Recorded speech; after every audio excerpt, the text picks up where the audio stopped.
사랑의 아버지 하나님, 이 시간 수예배로 하나님께 나아갈 수 있는 은혜 주심에 감사를 드립니다. 예비하신 하나님을 만나러 먹여주시고 성전에서 예배드리는 모든 성도들에게, 영상으로 예배드리는 모든 성도들에게 신령한 은혜와 은총을 더하여 주시옵소서. 모든 영광 하나님께 올려드리오며 거룩하신 예수님의 이름으로 간절히 기원하옵나이다.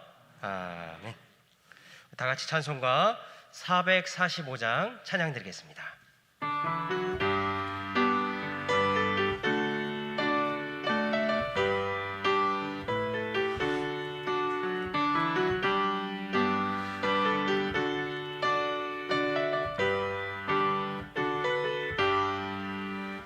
산을 넘어 험곡에 가도 빛 가운데로 걸어가며 주께서 항상 지키시기로 약속한 말씀 변치 않네.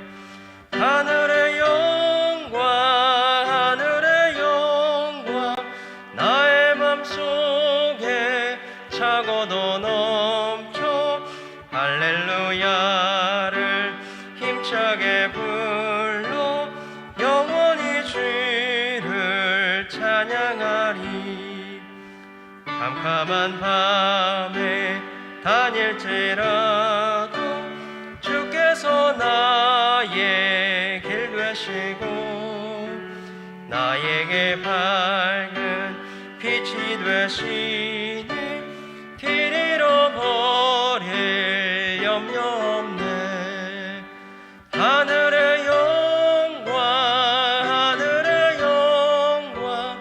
나의 맘속에 차고도 넘쳐 할렐루야를 힘차게 불러 영원히 주를 찬양하리.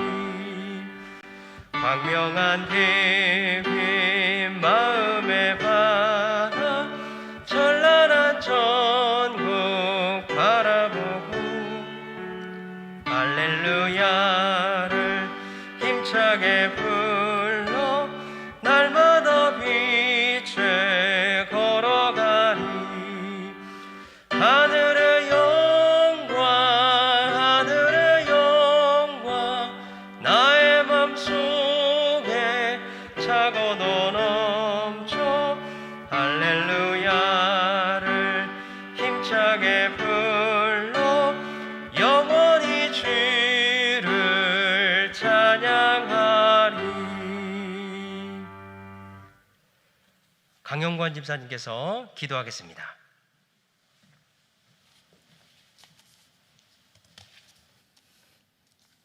우리의 삶을 인도하시는 하나님, 부족한 저희들에게 은혜를 베풀어 주시어 많은 깨달음을 주시니 감사합니다. 살아가면서 만난 좋은 사람과 더 좋은 시간을 놓치고 싶지 않아서 아파봤기에 눈물의 참 의미를 알게 되고 이웃과 만나 조금씩 웃었기에 늘 웃는 즐거움을 알게 되고 혼자보다는 함께 살아가는 것이 참 행복한 길임을 느끼고 사랑하는 사람과 같이 하며 소중히 여기며 나누는 귀한 시간입니다. 코로나19로 행동에 많은 제약을 받고 정치인들의 불안한 행동이며 북한이 우리의 삶을 위협하는 옳지 못한 망언과 사회적으로 바뀌는 못하더라도 그것이 우리에게 주는 시련이라 여기기에 불안하고 떨릴지라도 그것은 겉에서 일렁이는 작은 물결에 불과하고 깊은 곳에서부터 오는 고요하고 평화로운 흐름으로 덮어주시어 밝은 곳으로 인도하여 주님의 날개 밑에 쉴 수 있는 평안이 오리라 믿습니다. 담임 목사님은 건강과 성령으로 붙잡아 주시고 사역에 피곤함이 없도록 하여 주시옵소서. 원로 목사님은 우리 교회의 정신적인 지주로 우리의 마음을 든든히 받쳐주시고 부목사님, 전도사님, 교육전도사님, 선교사님은 우리 교인들의 신앙생활에 많은 도움이 되고 있습니다. 예배는 그릇된 경배사상이나 더러운 언행과 결별하는 시간이며 성령의 도우신 가운데 주님의 뜻을 묻고 따르며 스스로 마음의 눈금을 조정할 기회입니다. 정해진 시간과 장소에서 규칙적으로 예배드리는 것을 포함해 주님을 진정한 예배 대상으로 인정하는 모든 표현과 행위, 겸손한 기도와 진지한 묵상, 사랑과 감사 고백이 담긴 찬양의 습관 등은 언뜻 사소해 보이지만 우리의 마음을 거룩하게 지켜주는 든든한 보루를 차근차근 쌓는 일임을 명심해야겠습니다. 이제 서성진 목사님을 강단에 세우셔서 우리의 영혼에게 하나님 말씀을 주장하시어 살이 되고 피가 되어 우리 신앙의 몸이 커가는 것을 경험하도록 성령의 기름을 가득 부어 주실 것입니다. 교회에 오시는 걸음이 때론 건강상의 이유로 혹은 마음의 무거운 짐 때문에 힘들지라도 예배를 통해 성령 받고 교회를 나설 때에는 미소와 훈훈한 기분으로 발걸음을 가볍게 하여 세상을 살아가는 데 필요한 에너지로 가득 채워 넓은 가슴으로 이어지도록 하여 진정으로 삶을 영위할 수 있도록 하여 주시옵소서. 예수님의 이름으로 감사기도드립니다. 아멘.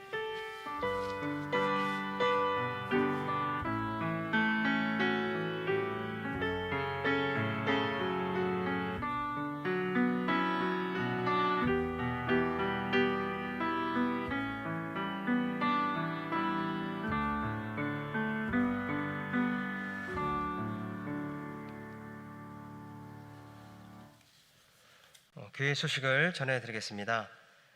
세례 입교 교육이 2월 7일 주일부터 시작합니다. 7주간의 과정으로 진행되어지는데 교육과 문답은 원칙적으로 대면 교육과 대면 문답을 실시할 예정이오나 코로나 상황에 따라서 비대면 교육과 비대면 문답으로 실수할 수도 있습니다.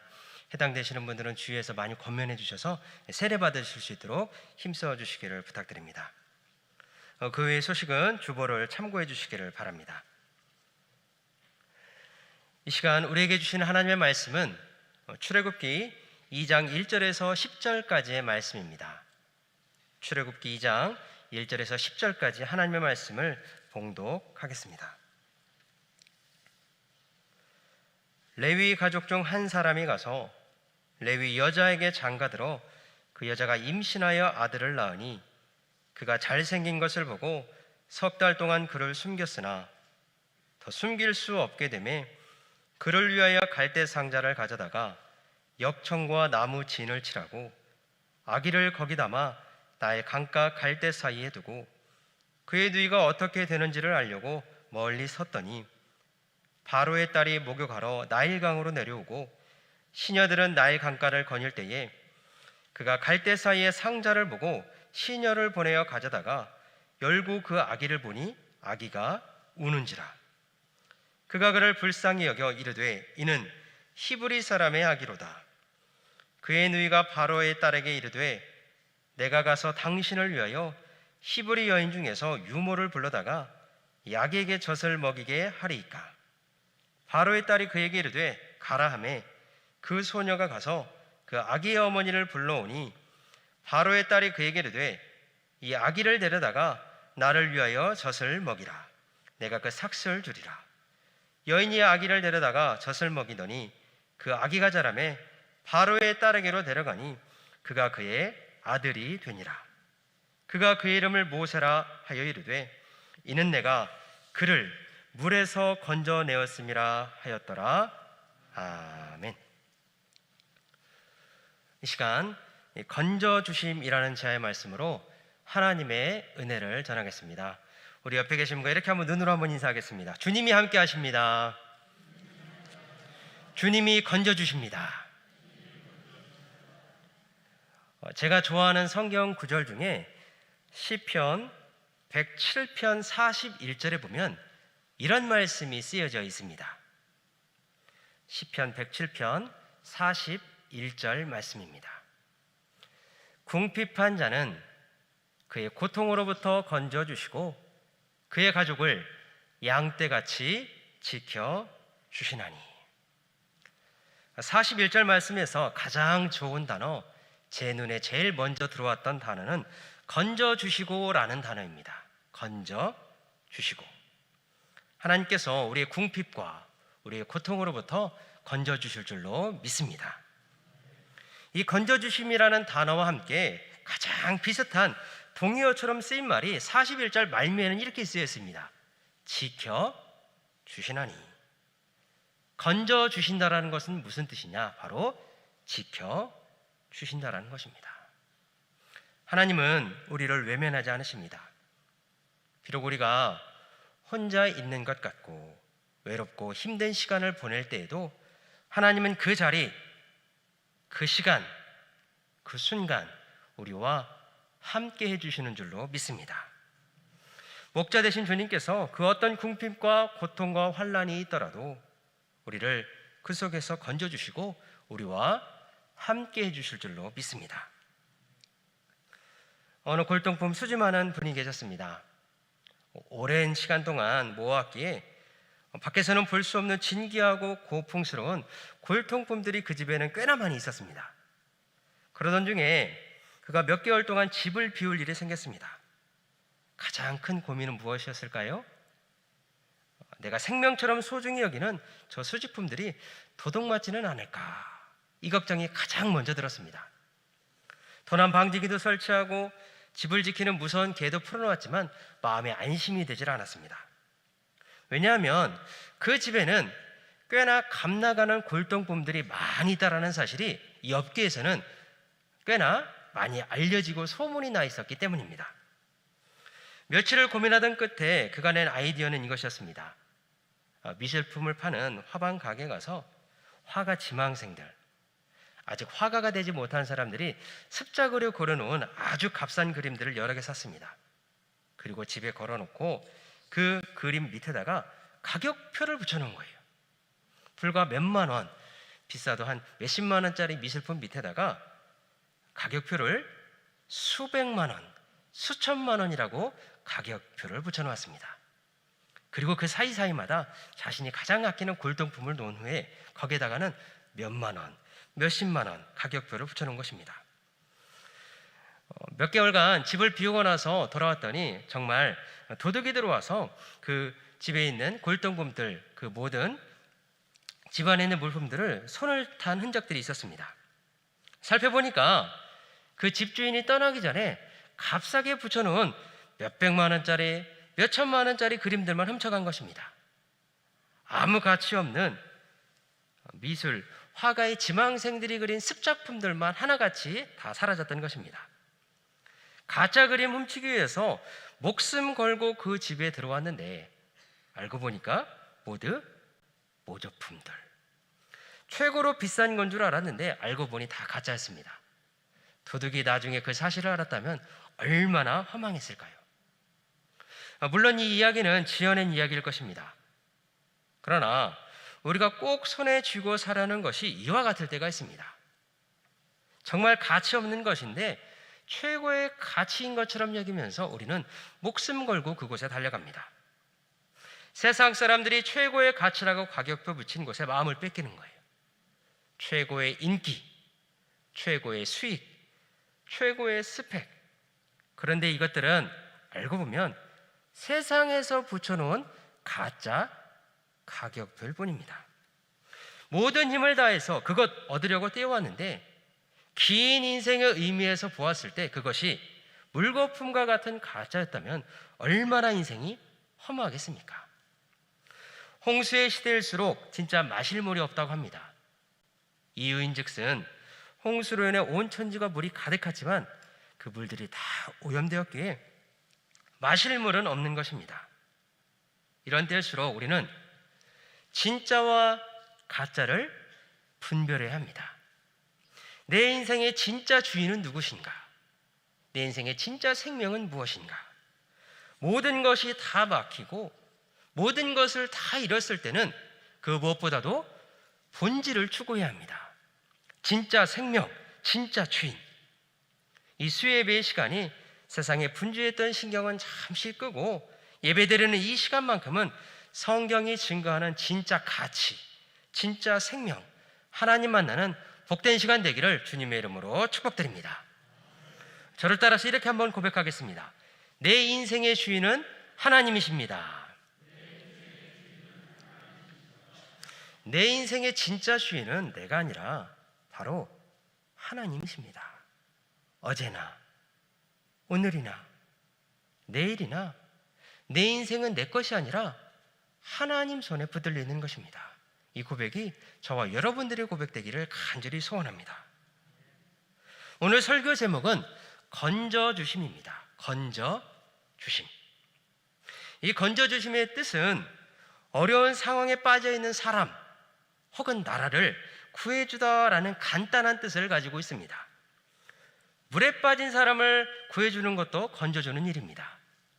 사방에 막혀있는 상황에서 길을 내주는 것도 건져주는 것입니다. 이러한 하나님의 건져주심을 통해서 우리는 두 가지 측면에 대해서 깨닫게 될 것입니다. 먼저는 우리 인간의 측면입니다. 우리는 정말로 생각해보면 생각해볼수록 연약한 존재입니다. 깨지기 쉬운 존재, 상처받기 쉬운 존재. 출애굽기 2장 본문 말씀을 읽으면 읽을수록 우리의 삶의 자리가 얼마나 고달픈 자리이고 힘든 자리이고 늘 위기가 찾아와 깨지기 쉬운 삶의 자리인지를 다시 한번 바라보게 됩니다. 잘 나가다가도요, 한순간에 그 자리에서 박탈당하기도 하고요. 괜찮은 듯 싶어 보여도 일순간에 사라지는 게 우리 인생입니다.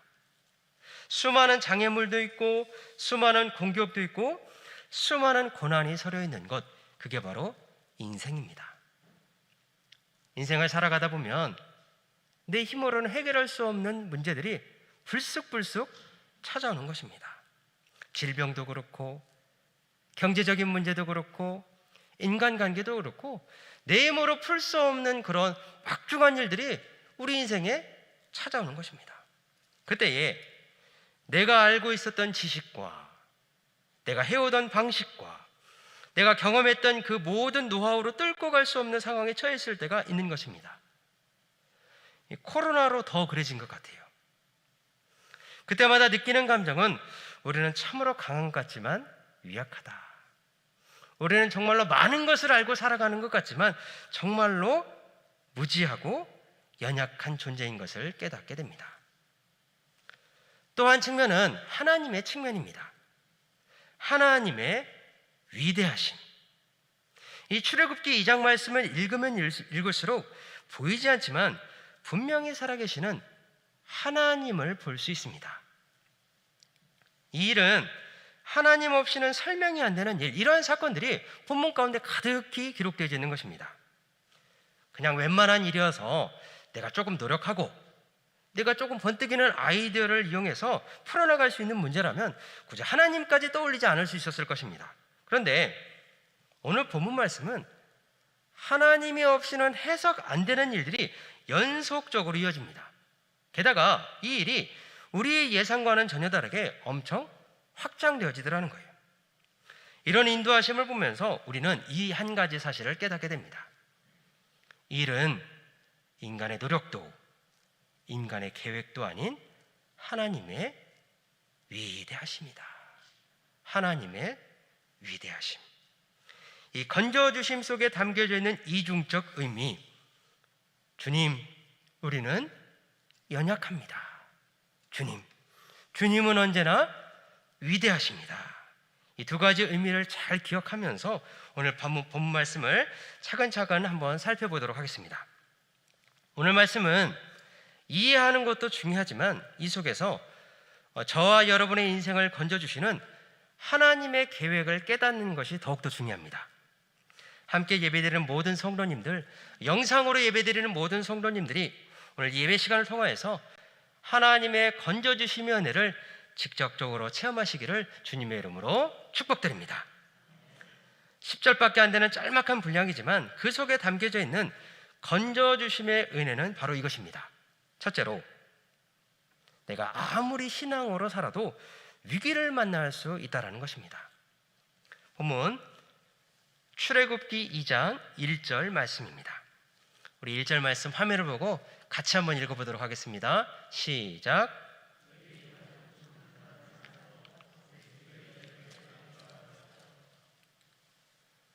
1절 말씀은 읽기만 해도 좋습니다. 왜냐하면 이 구절에서 한 이스라엘 남자와 한 이스라엘 여자가 결혼했기 때문입니다. 우리가 잘 아는 바와 같이 애굽의 통치 하에서 이렇게 같은 민족 안에서 결혼하는 것 자체만으로도 귀한 일이었습니다. 왜냐하면 신앙의 순수성을 지킬 수 있었기 때문입니다.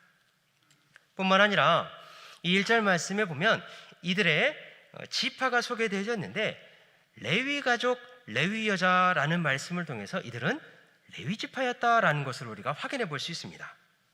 레위는 누구였느냐? 야곱의 셋째 아들 레위의 후손들입니다. 레위 지파는 이스라엘의 12지파에 속하지 않고 기업도 부르지 않았습니다. 그러면 그들은 어떻게 살 수 있었느냐? 레위 지파는 특별한 지파로서 하나님의 소유가 된 것을 다른 여러 지파들에게 선포하면서 사는 지파였습니다. 특별히 이스라엘 민족의 제사장의 역할을 감당했던 지파, 레위 지파. 그래서 처음에는 레위인입니다 라고 하는 것 자체가 나는 제사장입니다 라는 뜻을 포함하고 있었습니다.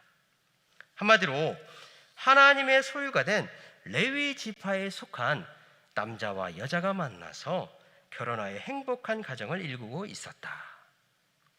이들이 누구였는지는 민수기 26장 59절에 보면 실제적으로 그들의 이름까지도 설명되어져 있습니다. 민수기 26장 말씀입니다. 아므람의 처의 이름은 요게벳이니 레위의 딸이요 애굽에서 레위에게서 난 자라. 그가 아므람에게서 아론과 모세와 그의 누이 미리함을 낳았고. 그러니까 시간적인 것을 고려해서 보면 출애굽기 2장 본문 말씀에서는 미리 아론과 미리함이 있었고 셋째를 임신한 상태였다라는 것을 우리가 짐작해 볼 수 있습니다. 그런데 여기 보니까 아론과 미리함이라는 아이가 있었는데 멀쩡했던 것을 우리가 확인해 볼 수 있습니다. 위로 보건대 이 아들, 이 아론은 애굽의 유아 살해 정책이 내려지기 전에 태어난 것으로 우리가 추정해 볼 수 있습니다.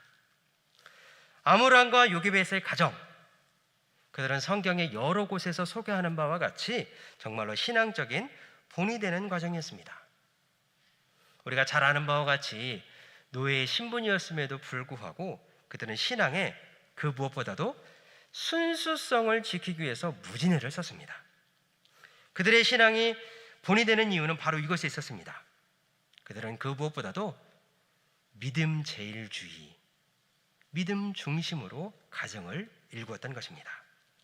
히브리서 11장 23절에는 이들의 가정에 대해서 이렇게 묘사하고 있습니다. 23절 말씀입니다. 믿음으로 모세가 낳았을 때에 그 부모가 아름다운 아이임을 보고 석 달 동안 숨겨 왕의 명령을 무서워하지 아니하였으며. 이 똑같은 구절을 새 번역어로 보면 조금 더 쉽게 풀이해서 이렇게 설명하고 있습니다. 새 번역입니다.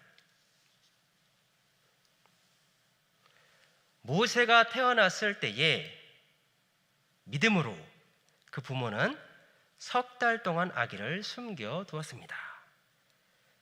히브리서에서 증거하는 그들의 가정의 가장 큰 특징은 무엇이었느냐?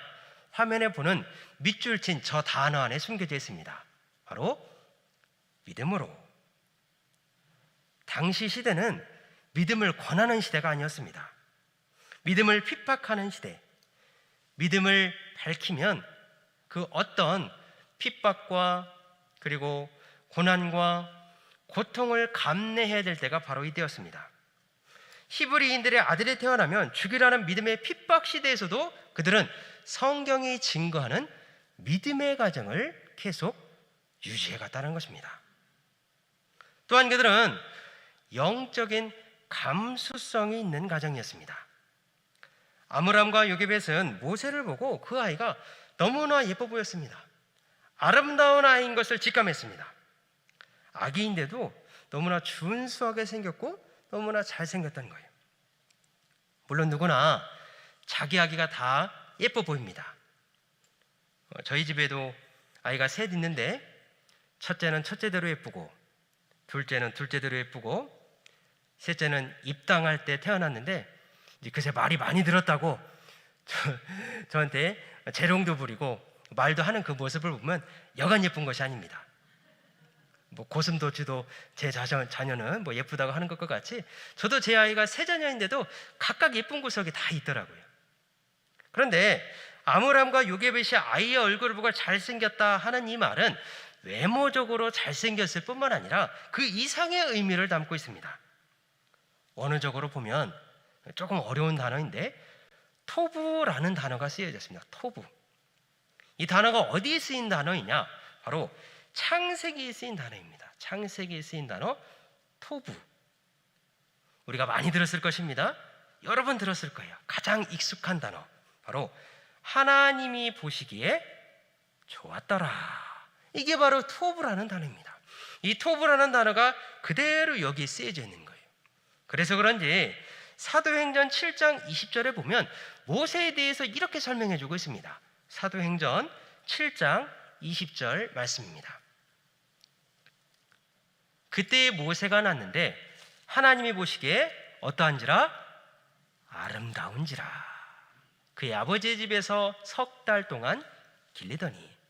사도행전은 아예 원어적인 의미를 더해서 하나님이 보시기에 아름답다라고 표현을 해놓고 있습니다. 이 단어의 깊은 의미를 보면 하나님 보시기에 아름답다. 하나님 보시기에 너무나 좋은 아들이었습니다. 하나님의 뜻을 이루기에 너무나 적합한 아들이었던 것입니다. 하나님이 보시기에 보배로운 자일 뿐만 아니라 하나님이 보시기에 존귀한 자, 바로 이 아기였던 것입니다. 아므람과 요게벳은 이 아기를 보면서 이러한 영적인 감수성을 가지고 이 특별한 아이라는 느낌을 받고 석 달 동안이나 숨겼던 것입니다. 또한 이들의 가정은 하나님의 인도하심을 강력히 믿었던 가정입니다. 이 가정이 칭찬받는 이유가 여기에 있습니다.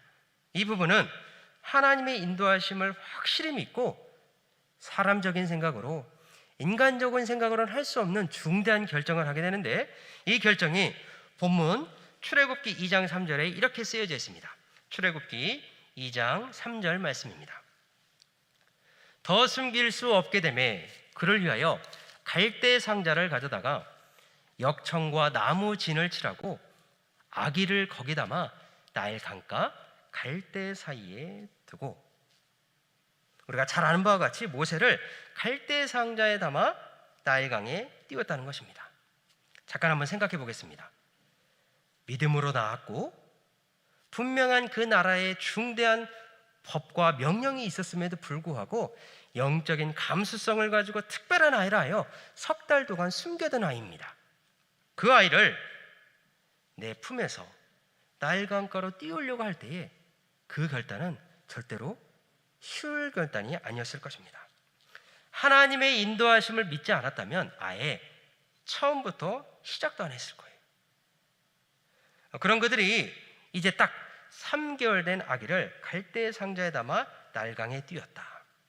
이제 내 손에서 떠나 하나님의 손에 맡기겠습니다. 이제 내 손에서 떠나 하나님의 손에 맡기겠습니다. 당장 아무것도 알 수 없는 그 상황에서 자식을 그렇게 내보낸다는 것은 정말로 어려운 일이었을 것입니다. 물 위에 떠있는 배가 아니라 빈 상자에 담아서. 상자는 요동쳤을 거예요. 흔들렸을 것입니다. 그때마다 부모의 마음은 타들어갔을 것입니다. 하지만 그들은 묵묵히 하나님의 인도하심을 바라보았습니다. 아므람과 요게벳의 가정은 참으로 신앙적으로 본이 되는 과정이었습니다. 그러나 이렇게 신앙으로 살아도 위기를 만나더라는 거예요. 아니, 제가 조금 더 솔직하게 이렇게 말을 바꿔보았습니다. 신앙으로 살았기 때문에 위기를 만나게 되었다. 믿음으로 살다 보니까 위기를 마주하게 되었다. 그 전에 적당히 타협했으면 이렇게 숨죽이는 상황 마주하지 않았을 것입니다. 애초에 미리 포기했다면 없었을 일이에요. 우리는 흔히 신앙생활 열심히 하다 보면 만사 형통할 것이라고, 내가 신앙생활을 더욱더 열심히 하면 축복을 배로 받을 것이라고 생각합니다. 물론 그런 면이 분명히 있습니다. 그러나 오히려 신앙생활을 열심히 하는 것 때문에 위기를 만날 수도 있습니다.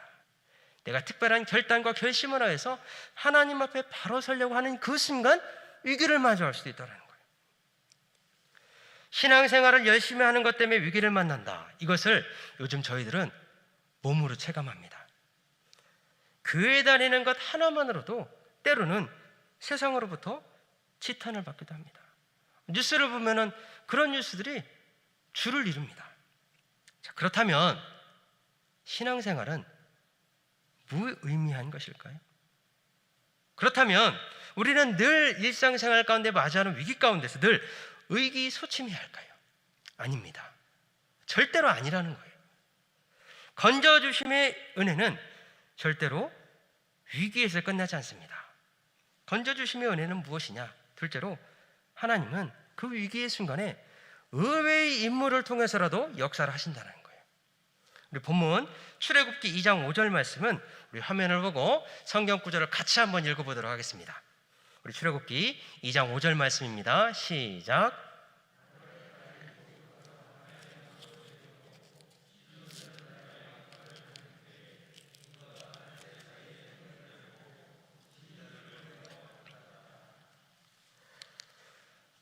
하나님은 정말로 의외의 상황에 의외의 인물을 통해서도 일을 하십니다. 기생 라합이 그랬고, 구레네 시몬이 그랬고, 우리에게 잘 알려져 있는 청년 사울도 그랬습니다. 이 밖에도 성경을 읽어나가다 보면 전혀 예상치 못했던 사람, 전혀 예상치 못했던 인물이 쓰임받는 경우들이 종종 나타납니다. 그 중에서도 가장 의외의 인물을 하나를 저보고 뽑아보라고 한다면 바로 오늘 본문에 나오는 바로의 공주입니다. 비슷한 사람들, 비슷한 민족 계열의 사람들이 쓰여도 의외인데, 바로의 딸이라 하면 애굽의 공주라는 말인데 이는 아예 정복자의 딸이요 적군에 해당하는 가족입니다. 이런 애굽 공주가 목욕하러 왔다가 갈대 상자를 보게 되었다. 이것도 또한 의문입니다. 갈대 상자가 어디 있었냐면 갈대밭 사이에 있었습니다. 같은 색깔, 같은 재질, 갈대밭 사이에 있는 갈대 상자를 찾는 것은 흡사 보물찾기와 같이 어려운 일이었습니다. 그런데 그 갈대 상자를 누가 보게 됐느냐? 주변에 시녀들이 참 많이 있었을 터인데 그들이 본 것이 아니라 이 바로의 딸 공주가 직접 자신의 눈으로 목도하게 된 것입니다. 그리고 나서 무슨 일이 일어났는지는 이어서 6절에 이렇게 묘사되어져 있습니다. 출애굽기 2장 6절 말씀입니다. 열고 그 아기를 보니 아기가 우는지라 그가 그를 불쌍히 여겨 이르되 이는 히브리 사람의 아기로다. 하나님은 그분을 의지하는 자를 불쌍히 여겨주시고 돕는 손길을 붙여주십니다. 갈대 상자 가운데 있을 때에는 바로의 딸, 그러니까 공주가 목욕하러 왔을 때 하나님의 역사는 이렇게 펼쳐지는 것입니다. 그냥 지나칠 수도 있고 갈대 상자를 바라보기 참으로 어려운 순간이었는데 그것을 보게 되었다.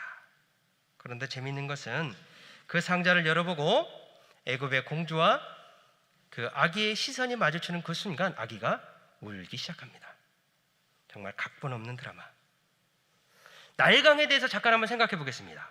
그렇다면 왜 공주는 이때 때마침 나일강가로 오게 되었을까? 당시 애굽인들은 나일강을 신성하게 여겼습니다. 이곳에서 목욕하는 것은 어떤 의미를 가지고 있느냐? 나일강물의 신의 기운을 얻어서 다산하고 장수하고 건강하게 하는 일종의 우상신앙, 이 민간신앙에 전해져 왔던 강이 바로 나일강이었던 것입니다. 생명을 얻고 건강하고 장수할 수 있다 하여 나일강가에 목욕하러 왔다가 이 생명덩어리, 이 핏덩어리 3개월밖에 되지 않았던 아기를 만나게 되었으니 공주는 참으로 신기했을 것입니다. 그리고 그 얼굴을 보니까 아기 얼굴이 무지하게 빛이 나고 있었던 거예요. 무지하게 잘생겼습니다. 그런데 그 아기가 공주를 보자마자 응애 세상 다 떠나간 듯이 울기 시작한 것입니다. 아기가 울면 일이 끝납니다. 어떤 일을 하다가 아기가 울기 시작하면 여자분들은 본능적으로 마음이 움직입니다. 나이도 초월하고요, 계급도 초월하고요, 인종도 투월합니다. 예를 들어 엄마들은 아기 울음소리가 들리면 신속해지고 정확해집니다. 반대로 남편들은 아기 울음소리가 들리면 그때부터 느려집니다. 판단이 흐려져요. 근데 하나님께서 주시는 은사인지는 모르겠지만 여자분들은 그 판단이 정확해지는 거예요. 그리고 그 아기가 필요한 것이 지금 무엇인지를 정확히 캐치해냅니다. 마찬가지로 공주도 그 아기 울음소리를 듣고 이 아기에게 필요한 것을 정확히 느꼈습니다. 이 아기를 안아줄 엄마의 품. 지금 이 아기에게 필요한 것은 다른 것이 아니라 따뜻한 엄마의 품이 필요했다는 거예요. 울음소리를 듣고 공주의 마음은 6절에 정확히 이렇게 쓰여져 있습니다. 6절 중간에 불쌍히 여겨. 불쌍히 여겼다고 성경은 그때 상황에 공주의 마음을 그대로 묘사하고 있습니다. 아기의 울음소리에 더해져 3개월밖에 되지 않은 아기를 버릴 수밖에 없는 히브리 사람들, 이 히브리 사람들에 대한 이야기를 공주였기 때문에 정확히 알고 있었을 것입니다. 동시에 이 아기의 엄마를 생각할 때에 치근한 마음이 들고 같은 여자로서 동정심이 생겼을 것입니다. 이 아이는 이렇게 하나님 없이는 설명되지 않는 특별한 일로부터 그의 삶을 시작합니다. 정말 말도 안 되게 자신이랑 전혀 관련이 없는 그 바로의 딸에게 발견돼서 목숨을 구하게 되더라. 이때 기회를 놓치지 않고 그것을 지켜보던 그 아기의 누이였던 미리암이 히브리 유머를 추천하게 되었고, 우리가 잘 아는 바와 같이 아기는 다시 엄마의 품으로 들어가게 됩니다. 9절 말씀이 이때 상황을 이렇게 설명하고 있습니다. 출애굽기 2장 9절입니다. 바로의 딸이 그에게 이르되 이 아기를 데려다가 나를 위하여 젖을 먹이라. 내가 그 삭슬 주리라. 여인이 아기를 데려다가 젖을 먹이더니. 이 9절 말씀을 통해서 우리가 확인할 수 있는 분명한 사실이 하나 있습니다. 이로써 요게벳은 인류 역사상 자기 아들에게 모유 수유하면서 국가의 녹을 받는 최초의 여인이 되었습니다. 하나님의 역사는 이처럼 아름답고 위트가 있으셔요. 우리가 생각지도 못했던 사람, 생각지도 못했던 상황에 큰 은혜를 예비하고 계시더라는 것입니다. 히브리인의 아들이 태어나면서 나일강에 던지라는 죽음의 시대를 살아갔지만 이 시대에 태어난 이 한 아기를 통해서 3명의 여인들에 대해서 간단히 한번 살펴보았습니다. 애굽의 탄압 정책이 날로 심해지는 그 순간에 자신의 아이를 보고 3개월간 숨기는 이 요게벳 엄마가 없었다면 이 이야기는 시작도 할 수 없었을 것입니다. 뿐만 아니라 모세의 누이였던 미리암이 이 갈대 상자에 울고 있었던 모세를 계속 지켜보고 있지 않았다면, 그 순발력과 그 순정이 없었다면 모세 이야기도 계속 펼쳐지지 않았을 것입니다. 그리고 가장 의외의 인물이자 스토리의 반전을 이룬 인물, 이 모성애가 있었던 바로의 딸이 없었다면 출애굽기는 2장으로 막을 내렸어야 될 것입니다. 비록 절대 군주의 바로의 악한 그늘 아래였지만 그의 딸, 그의 공주만큼은 인간미가 있었던 거예요. 연민과 동정심, 성경이 묘사하는 바와 같이 불쌍히 여기는 마음이 그 여인 가운데 있었던 것입니다. 사랑으로 안아주는 애굽 공주가 없었다면 이 이야기는 여기서 끝났을 것입니다. 우리도 다 안 된다고 포기하는 순간 하나님이 생각지도 않는 돕는 손길을 붙여 주실 것입니다. 내가 포기하더라도 하나님은 포기하지 않는 것입니다. 내 계산상으로 없었던 그 상황과 내 계획상으로서도 없었던 그 인물을 통해서라도 하나님은 하나님의 역사를 이루실 줄로 믿습니다. 어떤 상황을 마주하더라도 그러므로 우리는 이 하나님을 끝까지 바라보는 믿음 가지고 살아야 될 것입니다. 마지막 셋째는 이 건져주심의 은혜는 끝까지 책임져주는 은혜입니다. 건져주심의 은혜는 구체적으로 무엇이냐? 바로 이 끝까지 책임져주시는 은혜입니다. 우리 본문 마지막 구절 출애굽기 2장 10절 말씀을 다시 한번 같이 한번 읽어보도록 하겠습니다. 10절 말씀입니다. 시작. 그 아기가 자라매 바로의 딸에게로 데려가니 그가 그의 아들이 되니라. 그가 그의 이름을 모세라 하여 이르되 이는 내가 그를 물에서 건져내었음이라 하였더라. 아멘. 시간이 지나 이 아이가 자라게 되었고 이 아이를 바로의 딸 앞으로 데리고 옵니다. 재밌는 것은 무엇이냐면 이 아이를 데리고 오는 그 순간 바로의 공주는 그를 아들 삼았다는 것입니다. 바로의 딸의 아들이 되었다는 것은 그 순간 신분이 바뀌었다는 의미입니다. 왕족. 이름도 붙여줍니다. 나일 강물에서 건져내었다 하여 모세. 모세는 그 순간 왕자가 되었습니다.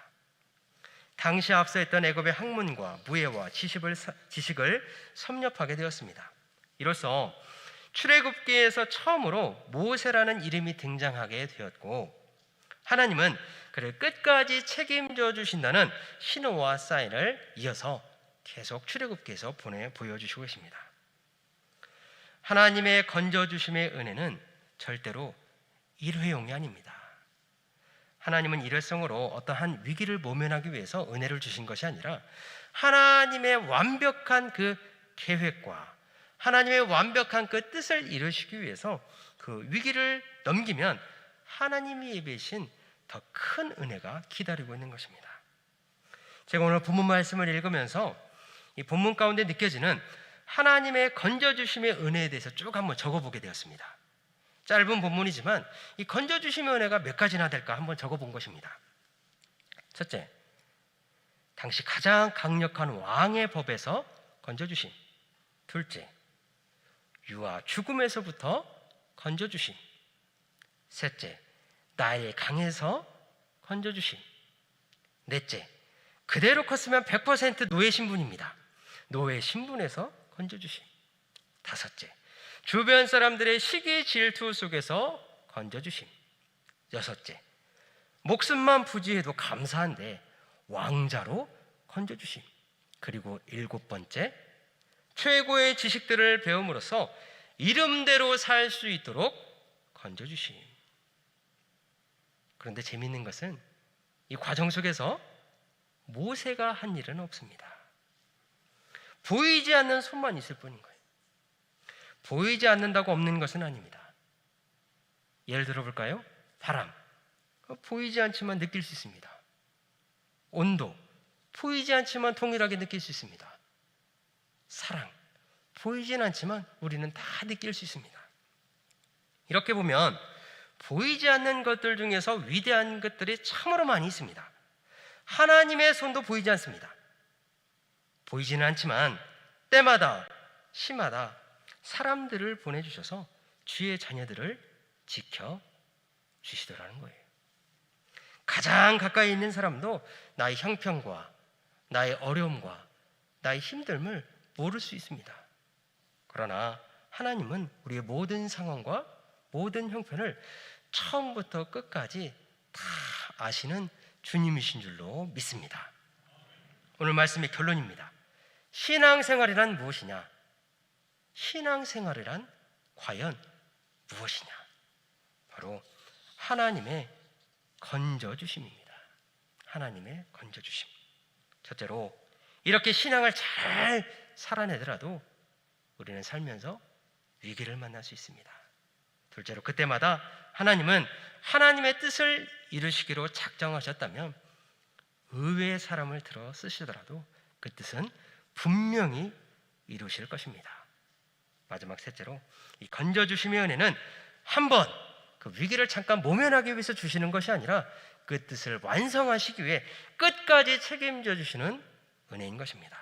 이런 메시지를 마음에 품고 신앙으로 인해서 상처받거나 신앙으로 인해서 힘들거나 신앙으로 인해서 위기를 만나신 분이 있더라면 끝까지 건져주시는 하나님을 다시 한번 소망하는 저와 여러분 다 되기를 주의 이름으로 소원드립니다. 본문의 배경은 나일강입니다. 나일강은 그 이전에 다른 이들에게 죽음의 강이었습니다. 그런데 오늘 말씀을 통해 모세에게는 다시 생명을 얻는 강으로 다시 태어나게 됩니다. 그 이전에 나일강은 요기벳에게 아들 버린 강이 되었지만 바로의 딸에게는 아들을 얻게 된 강이 되었습니다. 또한 이 나일강은 우상 숭배와 미신으로 가득 찬 강이었지만 모세를 통해서 하나님의 건져주심의 은혜가 넘쳐나는 강으로 탈바꿈된 것입니다. 우리는 모세의 영웅적 삶을 너무 좋아하지만 사실 성경은 그의 삶을 이 나일강에서 건져주심에서부터 시작을 하고 있습니다. 우리는 너무나 연약한 그릇입니다. 반대로 하나님은 위대하십니다. 우리의 생각과 우리의 언어로 담을 수 없는 하나님은 위대한 우리의 주님이신 줄로 믿습니다. 그 위대하신 하나님께서 우리의 연약한 그릇에 역사를 써나가고 계시는 거예요. 그렇게 될 때에 나일강의 의미까지도 바뀌게 될 것입니다. 우리 삶의 아픔과 슬픔과 고난의 흔적이 담겨져 있는 나일강의 의미가 하나님의 은총으로 인해 그 의미가 생명을 얻게 되고 다시 거듭나게 되고 하나님의 건져주심의 은혜를 고백할 수밖에 없는 은총의 땅으로 뒤바뀌게 될 것입니다. 설교 맨 처음에 읽었던 시편 말씀을 마지막으로 다시 한번 보도록 하겠습니다. 시편 107편 41절 말씀입니다. 우리 화면을 보고 마지막으로 같이 한번 읽도록 하겠습니다. 시작. 궁핍한 자는 그의 고통으로부터 건져주시고 그의 가족을 양떼같이 지켜주시나니. 이 말씀이 저와 여러분들의 삶 가운데 그대로 이루어져 궁핍과 환난의 때에 건져주시고 가족들을 양떼와 같이 지켜주시는 하나님의 건져주심의 은혜를 경험하는 저와 여러분들 다 되시기를 주님의 이름으로 축원드립니다. 기도하겠습니다. 사랑의 아버지 하나님, 은혜 주심을 감사드립니다. 나의 힘으로 해결할 수 없는 수많은 문제와 어려움 속에서 우리의 믿음이 흔들리지 않게 하시고 언제나 어느 때든지 주님의 손끝만 붙잡게 하여 주시옵소서. 말 못할 여러 가지 어려운 상황 속에서도 건져주시는 하나님의 은혜를 간절히 바라오며 우리를 죄와 사망에서 구원해 주시는 예수님의 이름으로 감사하며 기도드리옵나이다. 아멘. 다 같이 찬송가 546장 찬양 드리겠습니다.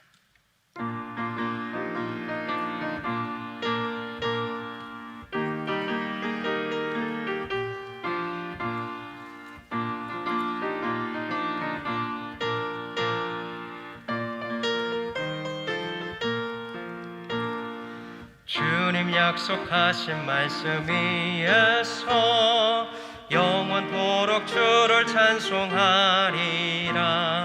소리 높여 주께 영광 돌리며 약속 믿고 굳게 서리라. 굳게 서리 영원하신 말씀 위에 굳게 서리. 굳게 서리 그 말씀 위에 굳게 서리라. 주님 약속하신 말씀 위에서 세상 염려 내게 엄습할 때에 용감하게 힘써 싸워 이기며 약속 믿고 굳게 서리라. 굳게 서리 영원하신 말씀 위에 굳게 서리. 굳게 서리 그 말씀 위에 굳게 서리라. 주님 약속하신 말씀 위에서 영원하신 주의 사랑 힘입고 성령으로 힘써 싸워 이기며 약속 믿고 굳게 서리라. 굳게 서리 영원하신 말씀 위에 굳게 서리. 굳게 서리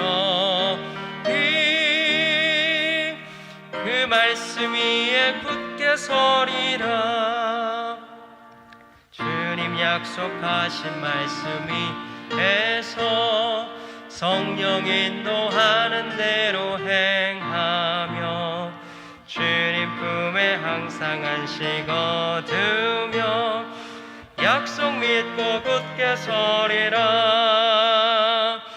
굳게 서리 영원하신 말씀 위에 굳게 서리.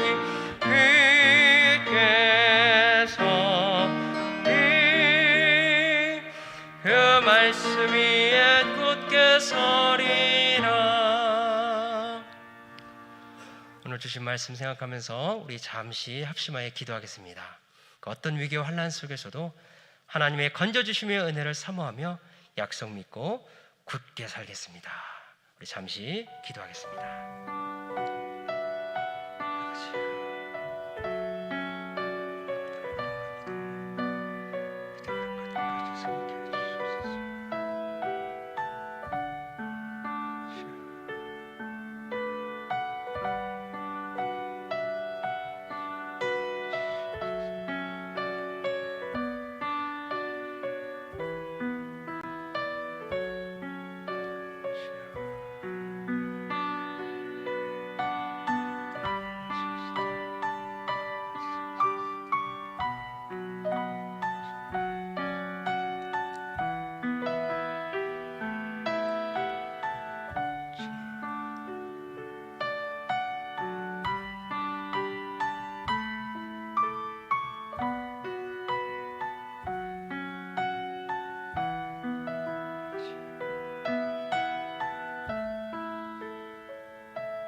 이제는 우리를 구원해 주신 예수 그리스도의 은혜와 하나님 아버지의 크신 사랑과 성령님의 교통하심이 갈대 상자를 준비하시고 돕는 손길을 예비하시는 건져주심의 은혜를 간절히 사모하는 주의 백성들 위해 함께 예배드리는 모든 영등포교회 교우들과 그들의 가정 위에 이제로부터 영원토록 함께 없시기를 간절히 축원하옵나이다. 아멘.